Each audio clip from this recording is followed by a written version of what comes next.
Upon a time, there was a parrot. It was ignorant. It sang all right, but never recited scriptures and lacked manners. The Raja felt that the parrot must be trained. His nephews were ordered to give the parrot sound training. The Pandit suggested that a golden cage would help, since its natural habit of living in poor nests was the cause of ignorance. The goldsmith made a golden cage. The scribes and Pandits wrote innumerable manuscripts to transmit the knowledge to the parrot.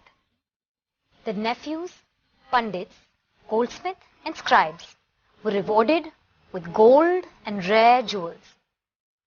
The Raja was satisfied that there was no flaw in the arrangement.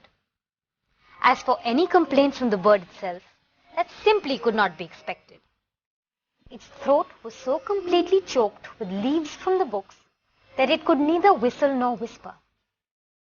It sent thrills through one's body to watch the process. The bird crawled on, duly and properly, except when the morning light peeped, it sometimes fluttered its wings. "What impertinence!" said the Kotwal. This was not part of his prescribed curriculum. His wings were clipped and the blacksmith chained the parrot. The Kotwal and the blacksmith were honored with titles. The bird died. The rumor of its demise reached the Raja's palace.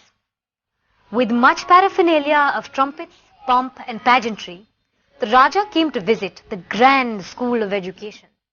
He called his nephews and asked them, "My dear nephews, what is this that we hear?" The nephews said, "Sire, the bird's education has been completed." "Does it hop?" the Raja inquired.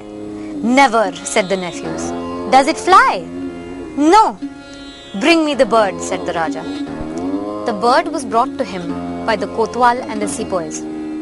The Raja poked the parrot's body with his finger.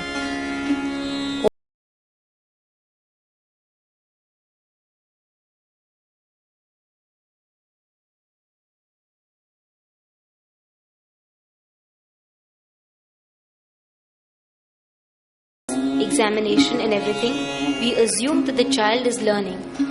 It is a great story through which all the students and teachers learn not to become like the teachers of the parrot.